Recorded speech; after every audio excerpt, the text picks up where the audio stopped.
আসসালামু আলাইকুম রহমতুল্লাহ।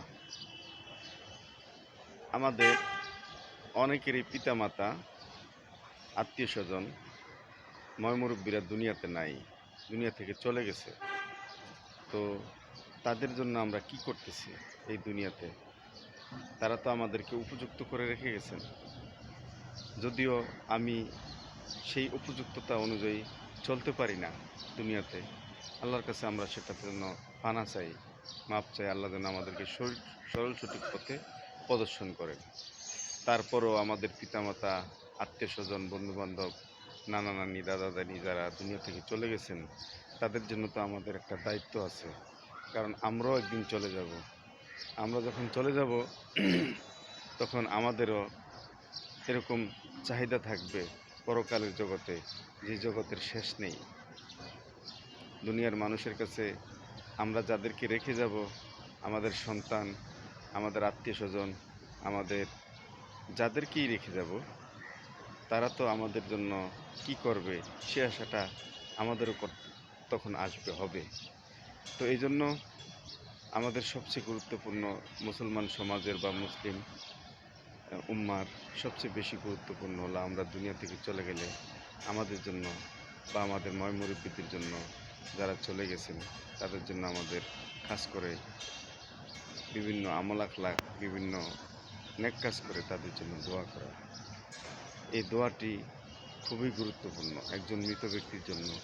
একজন দুনিয়া থেকে চলে যাওয়া ব্যক্তির জন্য সবচেয়ে গুরুত্বপূর্ণ আমল রয়েছে একটাই। তিনটি আমলের মধ্যে গুরুত্বপূর্ণ একটি আমল এইটাই, যেটা তাদের মৃত্যুর পরও তাদের আমল নামায় যুক্ত হয়।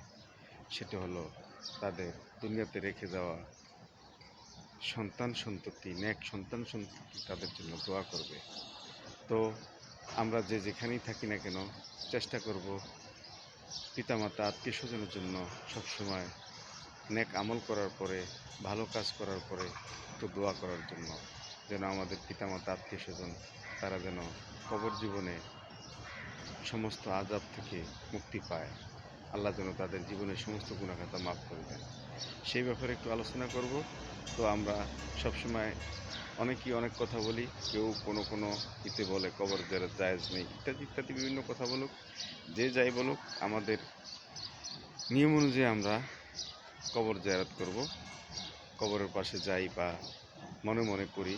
যদি কবর দূরে থাকে, আমরা অনেকেই থাকি দূরে প্রবাসে, ঢাকায়, বিভিন্ন শহরে থাকি, কিন্তু কবর তো আমার আব্বাদের দেশে, ইত্যাদি বিভিন্ন জায়গায় কবর থাকলেও আপনি এখান থেকে দোয়া করতে পারবেন। নামাজের পরে 3 বার সূরা ফাতিহা, 10 বার সূরা ইখলাস, 11 বার দুরূদ শরীফ পড়ে পিতামাতার জন্য হাত তুলে খাস করে দোয়া করতে হবে।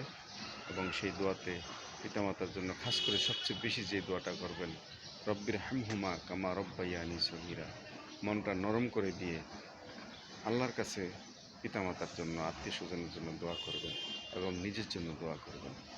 পৃথিবীতে যত আল্লাহর বড় বড় আলেম সমাজ, অলিয়া উলিয়ারা চলে গেছেন, তাদের জন্য দোয়া করবেন, নবী রাসূলদের জন্য দোয়া করবেন। এর দ্বারা কি হয়? নবী রাসূলদের জন্য দোয়া করা, রাসূল পাক সাল্লাল্লাহু আলাইহি ওয়াসাল্লামের আহলে বাইতের জন্য দোয়া করা, সাহাবীদের জন্য দোয়া করা, এই সমস্ত দোয়াগুলি কি হয়? তারা আবার উল্টা আল্লাহর কাছে আরজ করে, আল্লাহ রব্বুল আলামিন একে ক্ষমা করে দাও, একে দুনিয়ার জীবনে ভালো রাখো, এজন্য দুনিয়ার জীবনে আমল আখলাক করে সুন্দরভাবে চলতে পারে, দুনিয়ার জীবন যেন শান্তিময় হয় এবং সেই শান্তিময়টা যেন আখিরাত জীবনে কাজে লাগাতে পারে। সেজন্য আল্লাহ রব্বুল আলামিন তুমি তাকে মাফ করে দাও। যার জন্য আমরা দোয়া করব সেই কিন্তু আমাদের জন্য উল্টা দোয়া করে আল্লাহর কাছে। তো আল্লাহ রব্বুল আলামিন আমাদেরকে সুন্দরভাবে আত্মীয় স্বজন, পিতামাতা সবার জন্য মন খুলে দোয়া করার জন্য যেন আল্লাহ তৌফিক দান করেন এবং আমরা যেন নেক আমল করে সবার জন্য দোয়া করি। এই দোয়াটা আল্লাহ রাব্বুল আলামিন অনেক গ্রহণ করেন এবং মৃত ব্যক্তির জন্য এই দোয়াটাই সবচেয়ে বেশি গুরুত্বপূর্ণ।